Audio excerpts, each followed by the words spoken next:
आज हम लोगों ने अपनी फॉर्मल पढ़ाई का आगाज़ करना है। मगर शुरू करने से पहले मैं जस्ट आपको एक शक्ल दिखाना चाहता हूँ आपके अमेंडेड क्वेश्चन पेपर की। क्या मतलब अमेंडेड? चेंज हो गया, इसका पैटर्न थोड़ा सा हिल गया है। हिला क्यों है? क्योंकि आईकैब ने इसमें बहुत शौक से एक नया कॉन्सेप्ट ऐड कर दिया जिसको हम क्या कहते हैं प्यार से, एमसीक्यूज। तो अगर हम देखें इस पेपर को तो question number 1 is now about MCQs.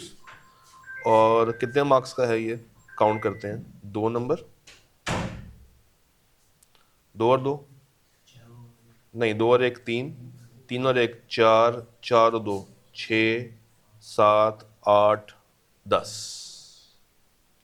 यानी कि अब आपको एग्जाम में 10 नंबर के एमसीक्यूज आने ही आने हैं। और हमें नज़र आ रहा है इन एमसीक्यूज को देखते साथ ही कि ये एमसीक्यूज कुछ केस स्टडी वाले भी हैं और कुछ ऐसे भी हैं जो कि स्ट्रेट फॉरवर्ड। तो दोनों तरह के सवाल आपको एग्जाम में एक्सपेक्टेड है। फिर अगर मैं नीचे आऊँ तो अच्छा ज़रा ये गौर कीजिएगा, जो नया स्टैंडर्ड ऐड हुआ है 450, उसका भी क्या डाल दिया साथ ही, एमसीक्यू। यानी कि ये चीज़ शो कर रही है कि आईकैब जो है वो प्रीटी मच सीरियस है कि जितनी भी नई चीज़ें हैं उसको उसने लाजमी टेस्ट डाउन करना ही करना है। मूविंग फॉरवर्ड हमारे पास क्वेश्चन नंबर 2 आता है, जो कि कल हम लोग बात कर रहे थे। एक सवाल किसका नॉर्मली होता है? फ्रॉड का। और वो कितना मार्क्स का सवाल है? 9 नंबर का सवाल है। मज़ीद अगर मैं नीचे आऊँ तो एक सवाल किसका होगा? रिस्क का सवाल होगा। और ये बेसिकली इसने रिस्क को जोड़ा है एनपीओ के साथ, नॉट फॉर प्रॉफिट के साथ, और तभी इसके नंबर भी थोड़े से कम है। तो 9 और 9 18। ये दोनों सवाल एक सिंगल चैप्टर के हैं, चैप्टर नंबर 3 के, चैप्टर नंबर 3 के। अच्छा, मज़ीद अगर मैं नीचे आता हूँ तो हम लोगों ने कल ये बात की थी कि एक सवाल फॉर श्योर किसका होगा? कोड ऑफ एथिक्स का। कितना मार्क्स का सवाल आ रहा है? 10 नंबर का सवाल आ रहा है। और अगर मैं मज़ीद नीचे आऊँ तो एक और सवाल है कोड ऑफ एथिक्स का, 6 नंबर, 16 नंबर। अच्छा, अब एक और चेंज जो हमें नज़र आ रहा है इस पेपर में वो ये है कि इसने क्या बना दिए हैं? सेक्शंस बना दिए। पहले ये कॉन्सेप्ट सेक्शंस का था ही नहीं इस पेपर में। तो हमें भी ज़माने की जिद्दत के मुताबिक चलना। क्यों ज़रा भी पहले था सेक्शन? नहीं था। तो पहले सेक्शन में अगर हम दो थोड़ा सा देखें तो इसने एमसीक्यूज को डाला और इसके अलावा उसने चैप्टर 3 के 2 सवाल पूछे हैं और 2 सवाल या एक सवाल जो है वो चैप्टर नंबर 13 का है, कोड ऑफ एथिक्स। नीचे आ जाएं सेक्शन बी में तो सेक्शन बी में एक और सवाल जो कि मैंडेटरी है, विच इज़ ऑडिट रिपोर्ट। कितने मार्क्स का सवाल है? 6 जमा 6 12। मज़ीद अगर मैं ड्रिल डाउन करूं तो एक सवाल फॉर श्योर किसका होगा? कंट्रोल्स का। How many marks? अभी तक कोई सीधा सवाल देखा नहीं। अभी तक जितनी भी सवाल देखे वो सारी की सारी क्या है? Case studies. चलो मज़ीद आके चलते हैं। हाँ, थोड़ा सा ख्याल आया है कि आपने कहा 5 नंबर के लिए मैं क्रैमिंग वाला सवाल पूछ ही लूँ। और वो भी बेसिकली मैं ये नहीं कहूँगा कि बिल्कुल क्रैमिंग है, ये टाइप 2 सवाल बन रहा है। ये 100% क्रैमिंग नहीं है, क्योंकि इसमें शुरू में एक सिनेरियो है और उसके बाद नीचे वाली दास्तान सुनाई थी उसने। अच्छा जी, तो ये सवाल उसने पूछ लिया है कहाँ से? ऑडिट एविडेंस आप लोगों ने हासिल करना। एक इसमें इन्वेंट्री का एरिया और एक इसमें रिलेटेड पार्टी का एरिया। ये जितने भी सवाल हैं सारे पास पेपर्स के हैं। मगर मकसद ये है कि वो बताना चाह रहा है कि इस तरह के सवाल अब वो एग्ज़ाम में देगा। एक और सवाल, एक और केस स्टडी जो कि कहाँ से है? सब्सटेंटिव प्रोसीजर्स से, 8 नंबर का सवाल। मज़ीद नीचे आते हैं तो एक और सवाल है किसका? ऑडिट प्रोसीजर्स का, 9 नंबर का सवाल। और एक सवाल जो नॉर्मली आई के आखिरी सवाल रखता है फॉर रट्टा। मगर अगर आप पिछला पेपर खोल कर देखें, चलें खोल लेते हैं, यहाँ पे खोल लेते, नहीं खोल लेते, ओ कोई बात। जो हो गया वो तो हो गया। आपको एक चीज दिखाता हूं कि ये पेपर थोड़ा सा मजीद इसका ट्रेंड बदला।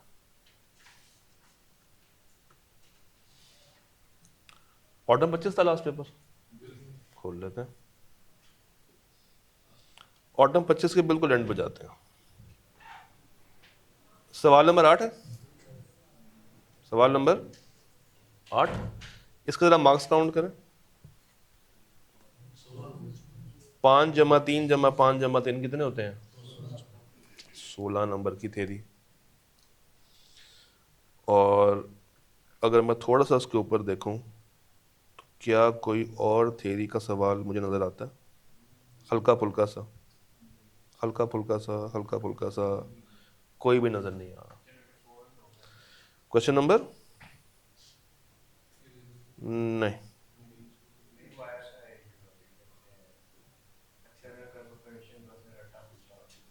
अलग से था। चलो, ऑन एवरेज 20 नंबर होते हैं। ये कितने का है? 16 का। मैं दिखाना ये चाह रहा हूं कि ये जो अब इसने पेपर दिया है इसमें ये थ्योरी का पोर्शन कितना मार्क्स का है? 13। और ऊपर जो उसने एमसीक्यूज टेस्ट किए हैं इसमें से देखते हैं क्रैमिंग वाले एमसीक्यूज कितने हैं। 1 और 1 कितने हो गए? 2, 15 नंबर। 15 और 1 कितने हो गए? 16 और 1 कितने हो गए? Net set.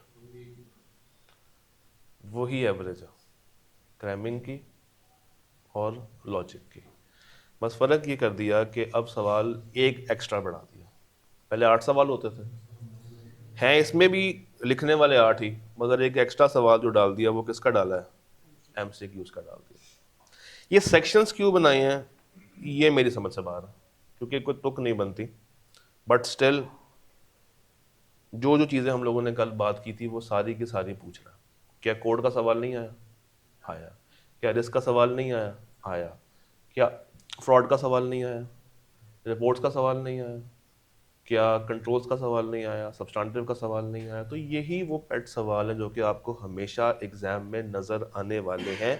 और हमने इन्हीं सवालों को बार बार बार बार इस हद तक प्रैक्टिस करना है कि हम एग्ज़ाम में जब जाएं तो हमें सिनेरियो एक तो समझ भी अच्छे से आ जाए, दूसरा हम उसको जल्दी अटेम्प्ट भी कर सकें with minimal mistakes. Am I clear? ठीक, अब आ जाएं आज के मेन मुद्दे की तरफ। पढ़ाई वाला एरिया शुरू करते हैं। चैप्टर 1 से स्टार्ट ले रहे हैं और कुछ चीज़ें मुझे आपको इन्फॉर्म करनी जो कि चेंजेस आई हैं, and then we will do. यार इसमें चार्जिंग का मसला होगा, इसमें चार्जिंग नहीं है इस लैपटॉप में। अच्छा जी, शुरू करते हैं। Chapter 1। Chapter 1 is basically the basics, जो कि बात करता है किसके ऊपर?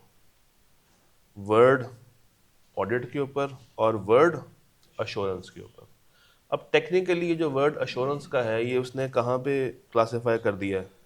चैप्टर नंबर 16 में, मगर हम थोड़ी सी बात करेंगे ताकि इस चैप्टर का पेट भरा जा सके। ऑडिट किसे कहते हैं? आप लोग माशाल्लाह से पढ़े लिखे नौजवान शख्स हैं। सर ये ऑडिट क्या होता है मोहिद्दीन भाई? हाँ, फाइनेंशियल स्टेटमेंट्स को चेक करना, वेरीफाई करना। जी सर, ये चेक करने की बात कर रहे हैं, चेक करना किसे कहेंगे?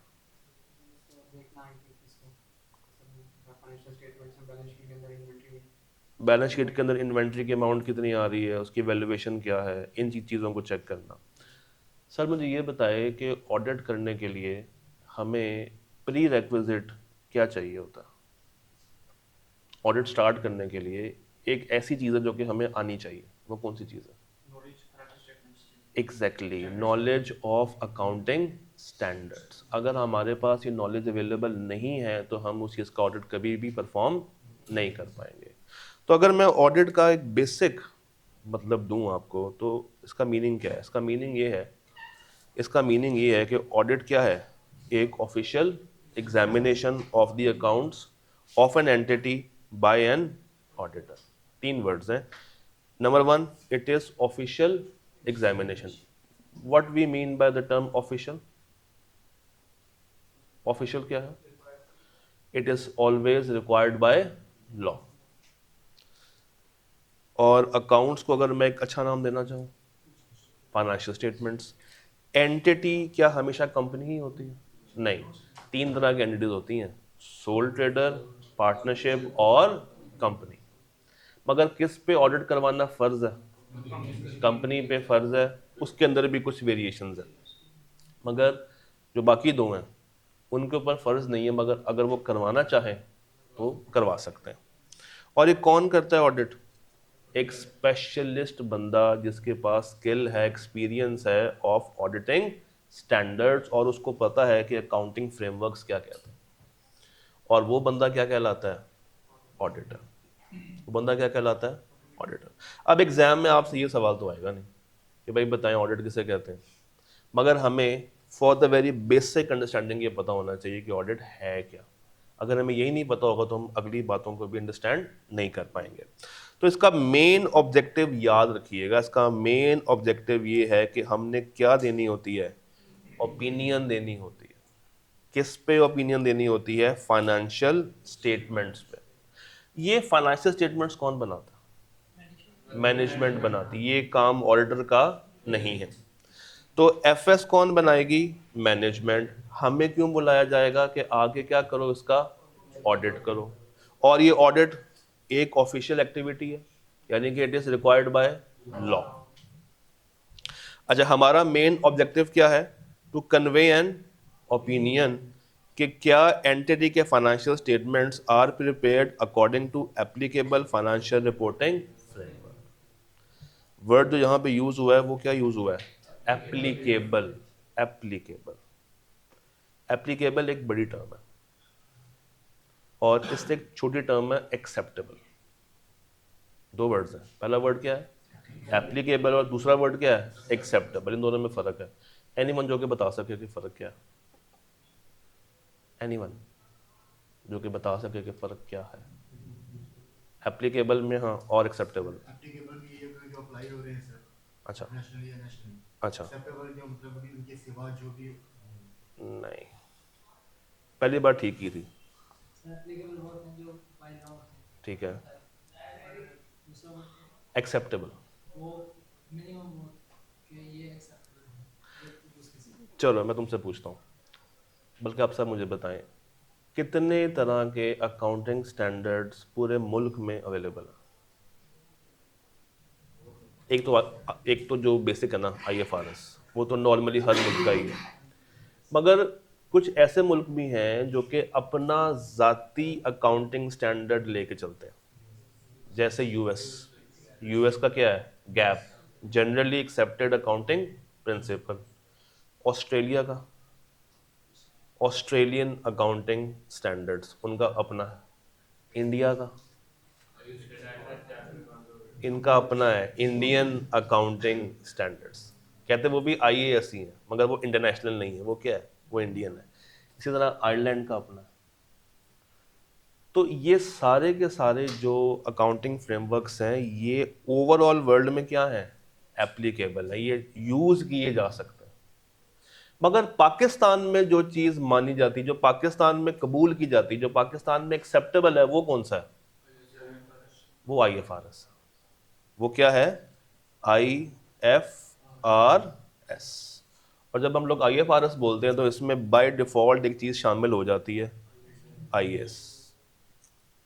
बाय डिफॉल्ट इसमें ऐड हो जाती है। अच्छा, पाकिस्तान में जो अकाउंट्स बनते हैं वो सिर्फ IFRS के मुताबिक नहीं बनते, 2 और चीज़ें। Anyone having any idea? Company क्या? कुछ रेगुलेशंस हैं, एक 4th स्केड्यूल है और एक 5th स्केड्यूल। 4th यूज होता है किस तरह की कंपनियों के लिए? लिस्टेड कंपनियों के लिए। और 5th यूज होता है अदर देन लिस्टेड कंपनीज के लिए। जो पाकिस्तान में एक्सेप्टेबल फाइनेंशियल रिपोर्टिंग फ्रेमवर्क है वो IFRS plus, depending upon the company, 4th या 5th स्केड्यूल। तो हमारा मेन ऑब्जेक्टिव क्या है, हमेशा याद रखिएगा, हमारा मेन ऑब्जेक्टिव है ओपिनियन देना कि क्या फाइनेंशियल स्टेटमेंट्स सही बनी हुई हैं as per the applicable financial reporting framework. ये बात आपने on the very first day याद कर लेनी, क्योंकि इस लाइन की इम्प्लीकेशन बहुत होगी सवालों के अंदर। अक्सर जगह पे वो आपकी ओपिनियन को चैलेंज कर देगा, वो कहेगा जो आप काम करने के लिए गए हुए हैं वो आपने हमें जी फ्रॉड को डिटेक्ट करके नहीं दिया, आपने कंट्रोल्स बना के नहीं दिए, आपने हमें अकाउंट्स को ठीक ठाक करके नहीं दिया, तो आप क्या कहेंगे, हमारा मकसद ये नहीं है। हमारा मकसद क्या है, टू गिव एन ओपिनियन कि क्या ये चीज़ें ठीक बनी हुई हैं या नहीं बनी। यहाँ तक मेरे साथ चल रहे हैं सारे ठीक। अब फाइनेंशियल स्टेटमेंट्स मुझे बताइए कितनी तरह की होती हैं, 5, 6 या 7?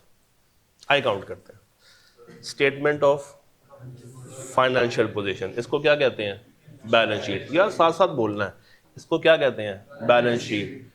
दूसरी क्या है, स्टेटमेंट ऑफ कॉम्प्रिहेंसिव इनकम, इसको क्या कहते हैं, इनकम स्टेटमेंट। तीसरी cash flow, changes in equity, notes, comparatives, और कोई रह तो नहीं गई। तो SOFP, SOCI, equity, cash flow, notes and comparatives, ये हैं वो फाइनेंशियल स्टेटमेंट्स जो कि आपका IAS1 कहता है कि इनका ऑडिट आपने करना है, इनका ऑडिट आपने करना। तो इसको पढ़ लेते हैं। What is AFRF? The AFRF adopted by the management and where appropriate those charged with governance in the preparation of financial statements is acceptable। अब जो आपने फाइनेंशियल रिपोर्टिंग फ्रेमवर्क चूज किया है जो एप्लीकेबल है, वो डेफिनेटली आपके मुल्क पे क्या होगा, एक्सेप्टेबल होगा। और इसी को यूज करते हुए and by using some laws and regulations, जैसे आपको मैंने बताया 4th and 5th स्केड्यूल, आप क्या बना लेते हैं, अपनी फाइनेंशियल स्टेटमेंट्स खड़ी कर लेते हैं। यहाँ तक ओके, कोई परेशानी, आसान सी बात है। सवाल यहाँ पे ये आता है कि एक कंपनी अगर ऑडिट करवाना चाहती है तो क्यों करवाए ऑडिट, क्या उसको फायदा मिलेगा? एक एक फायदा, क्या फायदा मिलेगा उसको?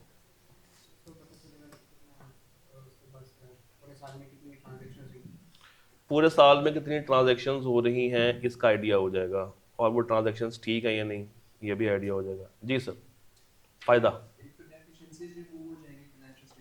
ठीक है, इंटेंडेड यूजर्स को पता चल जाएगा कि मेरी जो कंपनी है वो ठीक से परफॉर्म कर रही है या नहीं कर रही है। भाई ने खतरनाक वर्ड बोल दिया इंटेंडेड यूजर का, कोई बता सकता है आप दोनों में से व्हाट इज इंटेंडेड यूजर? जो एंड यूजर है of those financial statements, normally ये इन्वेस्टर्स होते हैं, बैंक्स होते हैं, शेयर होल्डर्स होते हैं, या अगर मैं एक सिंगल वर्ड बोलूं तो ये क्या है, स्टॉक नहीं, स्टेक होल्डर्स होते हैं। हाँ जी, फायदा इन्वेस्टर के लिए अच्छा होता है कि वो इन्वेस्ट करें या ना करें। इन्वेस्टर अपनी डिसीजन मेकिंग कर सकता है कि हम इस कंपनी में इन्वेस्ट करें या ना करें। जी, फ्रॉड भी पकड़ा जा सकता है ऑडिट के थ्रू, मगर क्या फ्रॉड पकड़ना हमारी बेसिक जिम्मेदारी है? नहीं, ये हमारी जिम्मेदारी नहीं, ये जिम्मेदारी हमेशा किसकी होगी, मैनेजमेंट की होगी।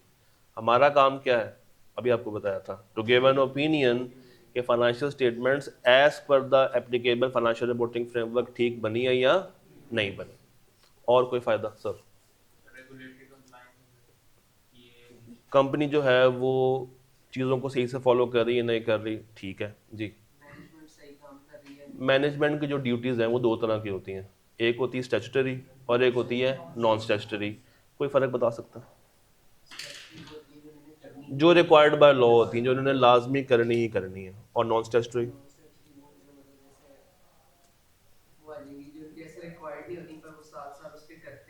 कोई एग्जांपल दें, कोई एग्जांपल दे दो। डेडिकेशन क्या? जैसे आप कहते हैं कि हम डेडिकेटेडली पढ़ रहे हैं, वो तो मेरे पर ही नहीं है ना। चलें, मुझे स्टैट्यूटरी की कोई एक मिसाल दे दें, फिर उस पर बाद में आते हैं। फाइनेंशियल स्टेटमेंट्स बनाना हमारी जिम्मेदारी है? नहीं, उनकी जिम्मेदारी है। तो वो डेफिनेटली उनका एक स्टैट्यूटरी रिक्वायरमेंट है। और कोई कंट्रोल सेटअप करना उनकी जिम्मेदारी है, ऑडिटर को एक्सेस प्रोवाइड करना उनकी जिम्मेदारी है, गोइंग कंसर्न के बारे में बताना उनकी जिम्मेदारी। तो नॉन स्टैट्यूटरी क्या होगा फिर?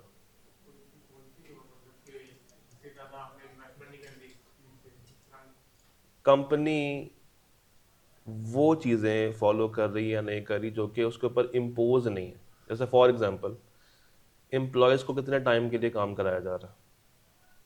क्या कंपनी में ब्राइबरी तो नहीं हो रही? क्या ये लोग एनवायरमेंटल पोल्यूशन का ध्यान रख रहे हैं या नहीं रख रहे? क्या ये लोग सस्टेनेबिलिटी के साथ जा रहे हैं या नहीं जा रहे? क्या चाइल्ड अब्यूज़ तो नहीं हो रहा? ये सारी जो ड्यूटीज़ हैं ये किस में आती हैं? नॉन स्टैट्यूटरी में आती हैं, जो कि as per required by law नहीं। तो एथिकल ड्यूटीज भी कह सकते हैं। इनको आप एथिकल ड्यूटीज़ भी कह सकते हैं। तो जब भी एक कंपनी ऑडिट करवाती है तो अल्टीमेटली उसको फ़ायदा ही पहुंचता है। तो अगर आपसे एक सवाल आए और सवाल में कहे कि भाई एक कंपनी ऑडिट करवाना चाहती है मगर वो परेशान है कि ऑडिट से तो कोई वैल्यू ही नहीं आती, तो आपका माथा जो है वो परेशान होगा कि नहीं होगा? होगा। तो अगर ऐसा सवाल आईकैब में आ जाए कि भाई एक कंपनी है जो कि ऑडिट करवाने में इंटरेस्टेड है मगर उसको लगता है, उसके सीएफओ को लगता है कि यार ऑडिट तो जस्ट एक बेसिक सी एक्टिविटी है और इसका कोई फ़ायदा नहीं होने वाला, तो आपने क्या लिखना है फिर उसमें? आपने लिखना है कि भाई ये जो बात ऊपर भाई साहब कर रहे हैं ये गलत है, फॉलोइंग आर द एडवांटेजेस जो कि हमें इस ऑडिट से मिलते हैं, जो कि हमें इस ऑडिट से मिल सकते हैं। और वो फ़ायदे कौन से होंगे? ये फ़ायदे होंगे। पहला फ़ायदा क्या है? It will increase the credibility. It will increase the credibility of financial statements. Number 2, ये कंफर्म करेगी कि मैनेजमेंट ने स्टैट्यूटरी ड्यूटीज़ और नॉन स्टैट्यूटरी ड्यूटीज़ परफॉर्म की हैं या नहीं की। ये फीडबैक देगी on effectiveness of internal control. ये लगाना किसकी जिम्मेदारी है? मैनेजमेंट की। हमारा काम क्या है कि हम एक फीडबैक देते हैं ऑडिट एंड के ऊपर कि तुम्हारे कंट्रोल्स कैसे थे, अच्छे थे या बुरे थे, और कैसे उसको हम फ्यूचर में मजीद इम्प्रूव कर सकते हैं। जहाँ पे ये वीक हो, ऑडिटर जो है वो रिकमेंडेशंस देता है for improvement, and it will assist management in reducing risk and improving the performance of the company. एक सवाल आपको दिखाता हूँ। मेरे पास इस वक्त आईकैप की बुक है, वहीं से निकाल लेता हूँ।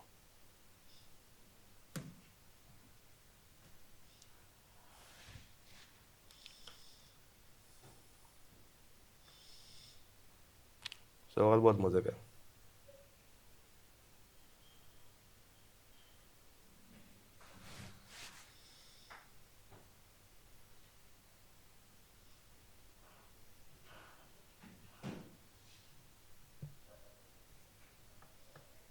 लड़ना पसंद करेंगे? क्यों? आपके पेशे को चैलेंज कर रहा है, कहता है it does not add any value, it does not add any value. However उसको लगता है, उसको ये भी लगता है कि ऑडिट जो है वो हेल्प करता है in finding all major frauds within the company. दो बातें कर रहा, दोनों ही गलत बातें कर रहा। तो खैर अभी हम यहाँ तक रहेंगे, अभी हम फ्रॉड की बात नहीं कर रहे। तो सर अगर इस तरह का सवाल आ जाए आई कैप में और आपने बताना हो कि भाई ये गलत बात कर रहे हैं, तो इसका मतलब है कि आप इसकी बात को निगेट करेंगे। और निगेट कैसे करेंगे? आप कहेंगे कि जो व्यू पॉइंट है अमजद का कि ऑडिट सिर्फ लीगली मैंडेटेड है और इससे कोई वैल्यू ऐड नहीं होती, ये फॉल्स है, ये गलत है। फॉलोइंग आर द एडवांटेजेस जो कि हमें ऑडिट करवाने से मिलती, और वो क्या है? Credibility, accountability, assessment of internal controls, regulatory compliance, और वो एरियाज पता चलते हैं जहाँ पे कंपनी को इम्प्रूवमेंट की ज़रूरत है। तो टेक्निकली आपने क्या बातें लिख देनी थी? एडवांटेजेस। ये एक पास पेपर का सवाल है और एक दूर का नहीं है, करीब का ही पास पेपर है। तो अब आपका रिस्पॉन्स कैसे होना चाहिए? ज़रा रिस्पॉन्स मेरे साथ साथ पढ़िएगा।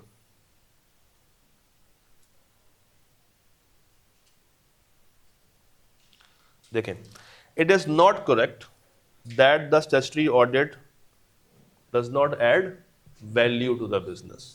इन फैक्ट ये वो सारी वैल्यूज हैं जो कि वो ऐड करता है। पहला पॉइंट क्या है? It increases the credibility. यहाँ पे हम लोगों ने क्या पढ़ा था? क्रेडिबिलिटी। दूसरा पॉइंट क्या है? मैनेजमेंट ने अपनी क्या परफॉर्म कर ली हैं? स्टैट्यूटरी ड्यूटीज और नॉन स्टैट्यूटरी रिक्वायरमेंट्स। ये पॉइंट भी कवर हो गया, तीसरा पॉइंट भी कवर हो गया। अगला क्या था? इट हेल्प्स टू, मैनेजमेंट क्या रहती है? हमेशा अकाउंटेबल रहती है। कंप्लेक्सिटी ऑफ ट्रांजेक्शन्स हम लोग पकड़ पाते हैं। And it provides feedback on effectiveness of internal control. तो ये सारी बातें आपने लिस्ट डाउन कर देनी, जॉट डाउन कर देनी है। और ये सवाल होगा कोई शायद 4 से 5 नंबर। ये इसे कहते हैं टाइप 2 सवाल, जो दिखने में केस स्टडी है मगर हकीकत में ऐस बड़ी केस स्टडी नहीं। अच्छा, मेरा आपसे एक क्वेश्चन है इसी स्लाइड के ऊपर रहते हुए। यहाँ पे 2 वर्ड्स हैं, एक है ओपिनियन और एक वर्ड है यहाँ पे फीडबैक। बता सकते हैं दोनों में क्या फर्क है? ओपिनियन में और फीडबैक में क्या फर्क होता है? ओपिनियन में हम इम्प्रूवमेंट भी कह सकते हैं कि ये चीज इम्प्रूव हो जाती है। फीडबैक में हम सिंपली बता देते हैं कि ये उल्टा कर दिया। देखो, ओपिनियन हम किस चीज पे देते हैं? FS true and fair view दे रही है या नहीं दे रही, ये ओपिनियन है और ये देना हमारा फर्ज है। मगर फीडबैक किस पे देना है? कंट्रोल्स पे देना है कि वो इफेक्टिवली परफॉर्म कर रहे हैं या नहीं कर रहे। और ये क्या हम उसी ऑडिट रिपोर्ट में देते हैं? नहीं, इसके लिए हम एक अलग से कागज यूज करते हैं। उस कागज का क्या नाम है? Management letter. उसका क्या नाम है? मैनेजमेंट लेटर, या उसको हम कहते हैं लेटर ऑफ वीकनेस। वहां पे हाँ, मैनेजमेंट लेटर तो वो मैनेजमेंट नहीं देती जिसमें वो और होता है, वो और होता है, वो और होता है। ये है मैनेजमेंट लेटर या लेटर ऑफ वीकनेस, जिसमें हम उनको बताते हैं कि भाई हमने तुम्हारी कंपनी को ऑडिट किया है, हमने ये वीकनेसेस आइडेंटिफाई की हैं, हमारे मुताबिक इसको ऐसे ठीक किया जाए, और अगला कॉलम खाली छोड़ देते हैं। और जब नेक्स्ट टाइम जाते हैं ऑडिट करने के लिए तो उनसे पूछते हैं कि भाई जो हम आपको लास्ट टाइम कागज दे के गए थे, बताओ उसके ऊपर आप लोगों ने क्या काम किया।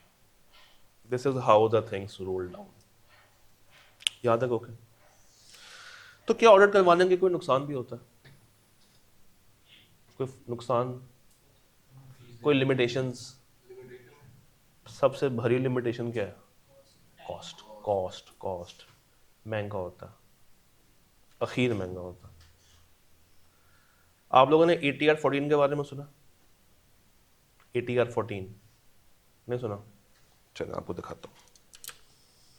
अब जब हमारे हाथ में सिस्टम है तो हम क्यों पीछे रहें। ATR 14 ICAP, ये कब का बोला? 2008 का।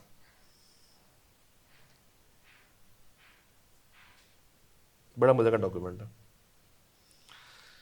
देखिएगा। कहता है minimum hourly charge out rate, hourly basis के ऊपर कितना आप चार्ज कर सकते हैं। मैक्सिमम के मिनिमम, मिनिमम कम से कम इतना चार्ज करना है। और वो क्या है? अगर आप नीचे आएंगे तो यहाँ पे एक लिस्ट आपको मिलती है, ऊपर चली गई। ये जूनियर जो बिल्कुल नया बंदा है टीम का, उसको कितने पैसे देने हैं? Hourly 500 minimum. जो सेमी सीनियर है 750, जो सीनियर है 1000, जो सुपरवाइजर है 2000, जो क्वालिफाइड स्टाफ है 3000 से लेके 5000 तक, और जो एंगेजमेंट पार्टनर है वो 7500 पर आवर।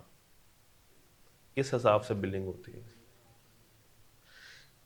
और अगर ये ज़्यादा चार्ज करना चाहे तो चार्ज कर सकता है, क्योंकि ये तो मिनिमम। वो निकालना बैठ गया कि भाई कितने पैसे बनते हैं। नहीं, अच्छी बात है, आप लोगों को पता होना चाहिए। तो वैसे नॉर्मली आपके मुताबिक क्या फीस होती होगी एक ऑडिट की? करोड़ में तो होती है। और बेचारे ट्रेनिंग को क्या मिलता है? 25,000। हालांकि उसका अपना मिनिमम वर्कआउट रेट क्या है? 500। जरा 25,000 को 500 पे डिवाइड करें, हैं? 25,000 को 500 पे डिवाइड करें, करें 50 घंटे ना, 50 घंटे जो उसको पैसे मिलते हैं वो सिर्फ 50 घंटे के मिलते हैं, और वो काम बेचारा करता है। अगर वो लेट से 9 घंटे भी काम करे, 6 डेज अ वीक काम करे, तो 30 दिनों में कितना काम कर लेगा? 9 6 54, 54 इंटू 30, 16। और उसको पैसे कितने घंटों के मिलते हैं? क्यों 25 कर लो, 9 घंटे 6 दिन, हाँ ठीक है, इसको हम वीक कर लेते, इसको हम 4 कर लेते। अब करो जरा मल्टीप्लाई, 54 इंटू 4, 216, 216 घंटे। ये विदाउट वो है लॉन्ग आवर्स, ओवर टाइम। और कितने पैसों का हिसाब लग रहा है? 50 घंटों, इतना फ़र्क है। और बेचारा ये तो जूनियर है, इसको तो कोई पूछता भी नहीं, ये तो 9 घंटे मैंने एम बस लिख दी है, इसके 9 घंटे कहाँ होते हैं? ये तो बस आता है और फिर जाने की दुआ मांगता है कि मुझे वापस ही भेज दें, मैंने घर भी जाना। चले कोई बात नहीं, ये तो जुल्म है, तो सहना ही है हर एक ने। हाँ जी, ये क्लियर है एडवांटेजेस। तो हम लोग बात कर रहे थे लिमिटेशंस की। तो पहली लिमिटेशन क्या है? कॉस्ट, महंगा है, अच्छा खासा महंगा है। दूसरा क्या है? डिसरप्शन। ये क्या होता है? What is disruption? आप डेली बेस पे जब मैनेजमेंट को बोलेंगे कि सर हमें ये चाहिए ये चाहिए, आई मीटिंग करते हैं, मुलाकात करते हैं, डिस्कशन करते हैं, मैनेजमेंट कहती है यार मैं तुम्हारे काम करूं या मैं अपने काम करूं, तो वो बेचारे आपसे तंग आ जाते हैं, आप जब स्टाफ को बार बार छेड़ते रहते हैं। कुछ आइटम्स होती हैं जो कि किस पे बेस कर रही होती हैं? एस्टिमेटेड वैल्यूज पे बेस कर रही होती है, और उनको किसी भी टाइम पे प्रॉपरली जज करना मुश्किल है, क्योंकि ये एस्टिमेट सर्टन कब होनी है? फ्यूचर में जाके। अभी वो क्या है? अनसर्टन। इसमें सर्टेनिटी कब आएगी? फ्यूचर में जाके। कोई एग्जांपल दे सकता है? डेप्रिसिएशन। और कोई? प्रोविजंस। देखिए अभी तो हम कह रहे हैं ना कि मेरा डेटर से पैसे लेके भाग जाएगा, भागा तो नहीं है, पता कब चलेगा? फ्यूचर में कि वो भागा भी है या नहीं। फिर most fraud will attempt to deliberately conceal the truth और मिसरिप्रेजेंट द इंफॉर्मेशन। और फ्रॉड का एक स्पेसिफिक ऑडिट होता है जिसको हम कहते हैं फॉरेंसिक ऑडिट। क्या कहते हैं? Forensic audit. Auditor routinely uses sampling. अब मजे की बात है, इसका भी अपना स्टैंडर्ड है, इसका भी अपना स्टैंडर्ड है। और एस्टिमेट्स आप लोग अकाउंटिंग से पढ़ के आए हैं, कौन सा स्टैंडर्ड था? 37, 10, 16, 24, कौन सा था? IS 8। अक्सर बच्चे ये 8 में, 10 में और 37 में ना कलाबाजी खाते जाते हैं, तो ये ज़हन में रखना है। Irrespective of how strong the client system are, they will always have some degree of inherent limitations। क्या मतलब? क्लाइंट के कंट्रोल्स जितने मर्जी ही तूफानी क्यों ना हो, उनमें हमेशा कोई ना कोई गड़बड़ रहती है। जैसे कल हुई हमारे साथ, क्लास रिकॉर्ड ही नहीं हो पाई। ऑडिट एविडेंस इज परवेसिव नहीं, परसुवेसिव रादर देन कंक्लूसिव। इस पॉइंट को हम समझते हैं। मगर मुझे बताइए जो ऊपर वाली 6 बातें हैं, ये क्लियर है सर? ये क्लियर है 6 बातें ऊपर वाली? पहला मसला क्या है इसका? कॉस्ट। दूसरा मसला क्या है? एस्टिमेशन। तीसरा मसला क्या है? डिसरप्शन। चौथा मसला फ्रॉड। पांचवा मसला सैम्पलिंग। छठा मसला इनहेरेंट लिमिटेशंस कंट्रोल्स में एग्जिस्ट करती रहती हैं। लास्ट में एक बात लिखी हुई है कि ये परसुवेसिव होता है रादर देन कंक्लूसिव।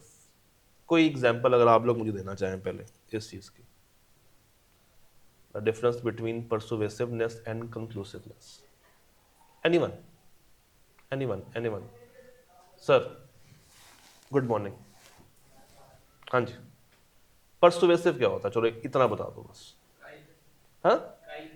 काइल करना, वेरी गुड. और कंक्लूसिव क्या होता है? हतमी, बेहतरीन. तो इसी को एक एग्जाम्पल में जोड़ के बता दो. तुमने बात तो बहुत प्यारी की है. देखो, आप एक जगह पे ऑडिट करने के लिए जाएं और वहाँ पे एंटिटी आपको रसीद दिखा के कहे कि सर हमने रूम 5 में 2 AC लगाए थे. आपने कहा ठीक है, क्या एविडेंस है? उसने कहा सर ये रसीद है एविडेंस. आपने कहा चलो मैं जाकर देखता हूँ कि रूम 5 में 2 AC लगे हैं या नहीं लगे. आप रूम 5 में आए, आपने देखा AC 1 और AC 2. आपने कहा बेहतरीन हो गया, 2 AC लगे हुए. ये है परसुएसिवनेस कि आप उस रसीद के ऊपर और चीज़ों को लगा हुआ देख के ये यकीन कर रहे हैं कि हाँ ये चीज़ मौजूद है, ये चीज़ मौजूद है. कंक्लूसिव कब होती? जब आपके सामने एंटिटी AC ऑर्डर करती, आपके सामने AC डिलीवर होते, आपके सामने AC इंस्टॉल होते, आपके सामने पेमेंट होती, सब कुछ आपकी आंखों के सामने होता. That is conclusive. That is conclusive. तो परसुएसिव क्या है? कि हम रसीदों को देख के मान जाते हैं कि हाँ ये चीज ऐसे ही हुई होगी. और कंक्लूसिव क्या है? ऐसे हुआ है, ऐसे हुआ है.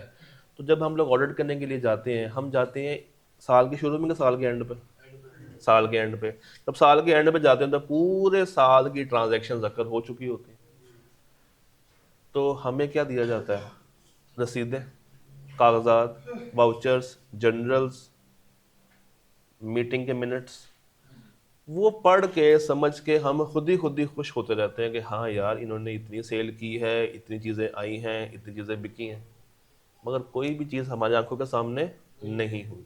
इसीलिए हम लोग कहते हैं कि ऑडिट में कभी भी 100% अश्योरेंस नहीं दी जा सकती, क्योंकि सारा कुछ तो आपकी गैर मौजूदगी में हुआ है. आप तो वहाँ पे मौजूद ही नहीं थे. आप तो वहाँ पे मौजूद ही नहीं थे. So audit evidence is persuasive rather than conclusive. ये बात ध्यान में रहेगी, ये बात ध्यान में रहेगी. आपको एक और सवाल दिखाता हूँ.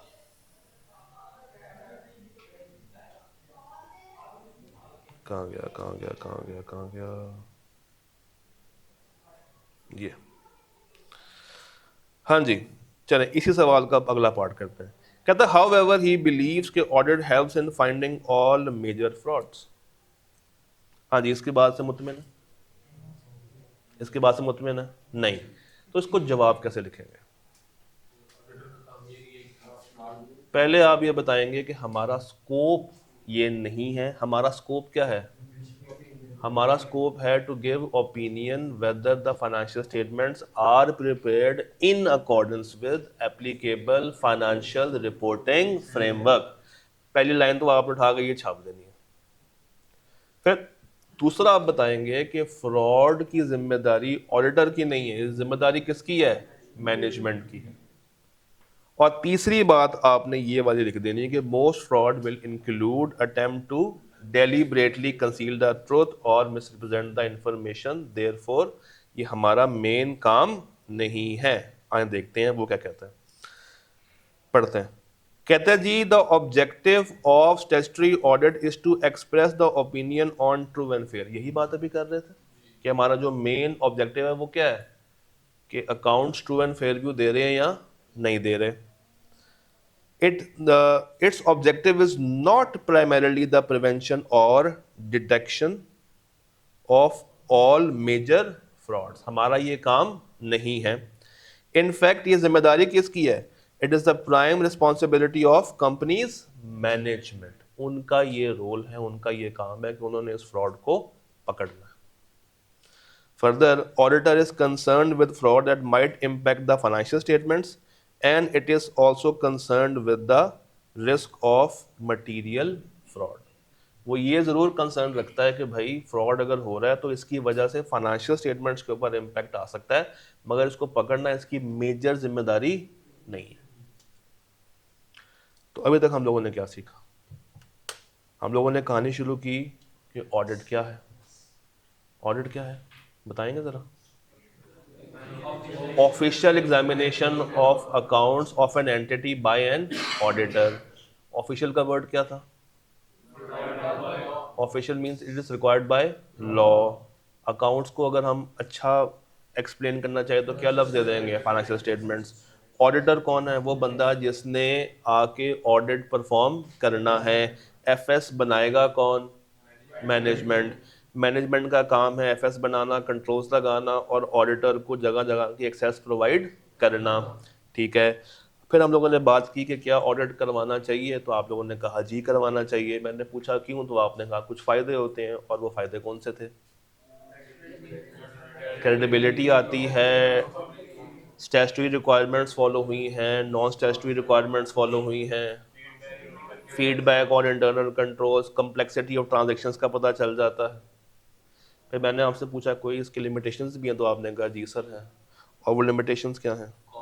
कॉस्ट है, सैम्पलिंग है, हम एस्टिमेशन के ऊपर काम करते हैं, कंट्रोल वीकनेसेस होती हैं, फ्रॉड डिटेक्ट नहीं हो पाता, परसुएसिव रादर देन कंक्लूसिव। चल, यहाँ तक अगर आपको बात समझ आ गई है तो एक और सवाल देख लेते हैं।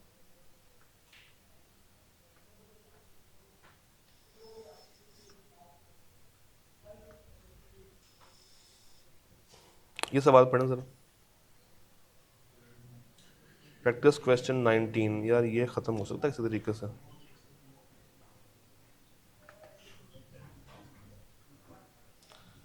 नजर आ रहा है? या वो तो नहीं ना हो रहा, वही मैं देखने की कोशिश कर रहा हूँ। एक काम करता हूँ, ठहरो।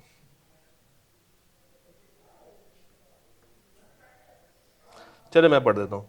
कहता है अ friend of yours has invested shares of ascender limited. आपके एक दोस्त ने शेयर्स खरीदे हैं किसके? एसेंडर लिमिटेड के। On receiving the companies annual report he made the following comments. उस भाई साहब ने आपको एक कमेंट देने हैं।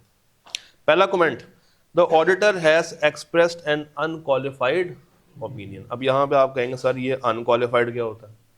तो अभी के लिए समझ लें कि अनक्वालिफाइड मीन्स साफ सुथरा, यानी कि तुम्हारे एफएस में कोई मसला नहीं है। कहता है अगर तो ऐसी चीज़ है तो इसका मतलब है कि ऑडिटर ने ये ओपिनियन दी होगी after testing majority of transactions. तो पहली जो ये बात गलत कर रहा है वो कौन सी बात गलत कर रहा है? मेजॉरिटी। तो भाई आप कहेंगे कि सर रुक जाएं, मेजॉरिटी नहीं है, ये किस पे काम करता है? सैम्पलिंग पे काम करता है। Therefore, financial statements are correct in all respects। नहीं, सैम्पलिंग पे काम करके आप ये नहीं कह सकते कि हर तरह से तुम्हारी फाइनेंशियल स्टेटमेंट्स ठीक है। अच्छा आगे चलते हैं। Since no control deficiency and fraudulent conduct had been reported by the auditor। क्या कंट्रोल डेफिशिएंसी और फ्रॉड को डिटेक्ट करना हमारी जिम्मेदारी है? नहीं। तो आप कहेंगे कि ये हमारी प्राइम रिस्पॉन्सिबिलिटी नहीं है। हमारी जिम्मेदारी क्या है? टू गिव ओपिनियन के financial statements true and fair view दे रहे हैं या नहीं दे रहे। आई कैन सेफली इन्वेस्ट, मैं मुतमिन होकर इन्वेस्टमेंट कर सकता हूँ further amount of my money in this company, क्योंकि मुझे लगता है कि इसमें कोई रिस्क अवेलेबल नहीं है और मैं अपने पैसे लूज नहीं करूंगा किसी भी तरह की मिस रिप्रेजेंटेशन या मिस मैनेजमेंट से। तो भाई हम गारंटी नहीं देते। याद रखिएगा, audit report does not give a guarantee to investor कि हमारी तरफ से ओके तुम इन्वेस्ट कर दो, क्योंकि हम जो अश्योरेंस देते हैं वो कौन सी होती है? रीजनेबल होती है, एब्सोल्यूट अश्योरेंस नहीं होती। तो ये कभी भी गारंटी नहीं है कि हम एक इन्वेस्टर को बोल रहे हैं कि ठीक है हमारी इस रिपोर्ट के ऊपर तुम अपना सारा पैसा लगा दो। हम कोई भी जिम्मेदारी इस तरह की नहीं लेते। Let's read the solution. वो क्या कहता है? देखते हैं। कहते हैं the auditor because of inherent limitations of audit cannot reduce the audit risk to zero. ये तो कभी जीरो हो ही नहीं सकता। रीजन बिंग दैट के अश्योरेंस कौन सी है?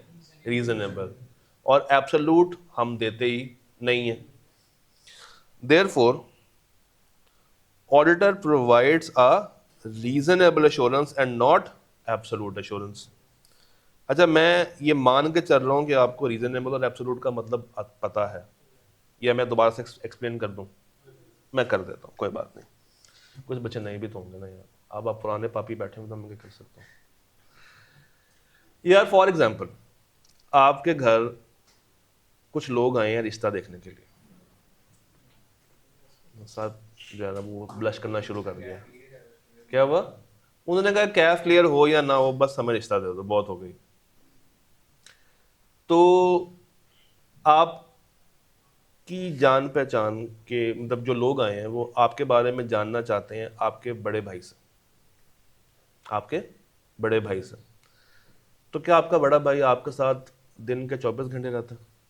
नहीं। मगर क्या वो दिन का मेजॉरिटी टाइम आपको जानता है कि आप कौन है? आपके साथ ही वो भी बड़ा हुआ है, आप उसके छोटे भाई हैं, आपकी लाइकिंग्स और डिसलाइकिंग्स का उसको पता होगा।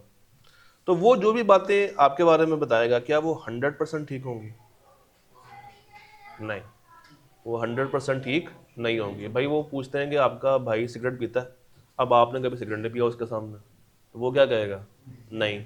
मगर एक्चुअल में इनहेरेंट लिमिटेशन ये है कि आप सिगरेट पीते हैं। वही ना, कंक्लूसिव और परसुएसिवनेस। तो इसका मतलब ये है कि वो जो भी बात करेगा आपके बारे में, वो बात होगी एब्सोल्यूट के रीजनेबल बात होगी। बट अगर आपके बारे में आपसे ही सवाल किया जाए, और डेफिनेटली आप अपने बारे में तो जानते हैं ना, आप सच ही बोलेंगे, सच के सिवा कुछ नहीं बोलेंगे। तो अगर आप अपने बारे में सब कुछ बता रहे हैं तो वो वाली एश्योरेंस जो उनको मिलेगी वो कौन सी कहलाएगी? एब्सोल्यूट एश्योरेंस कहलाएगी।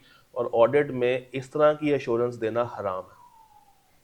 यानी कि हम ऑडिट में 100% चीज कभी भी साबित नहीं करते। रीजन क्या है? Inherent limitations. और उसमें भी सबसे बड़ी रीजन क्या है? सैम्पलिंग। और हम अपॉइंटमेंट के बाद आते हैं कब? ऑडिट करने के लिए साल के एंड पे। और जब हम आते हैं तो हमें जो एविडेंस मिलता है वो परसुएसिव होता है, कंक्लूसिव नहीं है। और कुछ कंपनियां तो ऑडिट करवाती भी बहुत कम है या बहुत कम टाइम के लिए करवाती हैं। रीजन बिंग दैट कि क्या लग रही होती है? कॉस्ट लग रही होती है। और कुछ चीज़ें एस्टिमेटेड वैल्यूज पे होती हैं जिनका पता कब चलता है? फ्यूचर में जाके। अच्छा जी, the management is responsible for internal control. ये जिम्मेदारी हमारी नहीं है। Furthermore the auditor is responsible to provide कौन सी अश्योरेंस?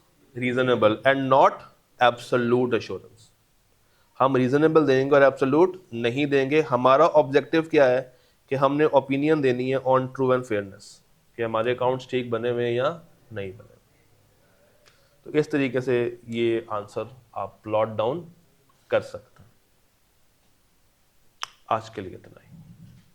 डन। तो आज हम लोगों ने क्या सीखा? ऑडिट क्या है, डेफिनेशन, उसके फायदे और उसके नुकसान, और चलते चलते हमने 2 सवालों को सरसरी साथ देख लिया। जब चैप्टर कंप्लीट हो जाएगा हम दोबारा जाएंगे इन सवालों की तरफ और फिर उनको लिखने की प्रैक्टिस करेंगे। डन। कल मिलते हैं बाकी बातों के साथ।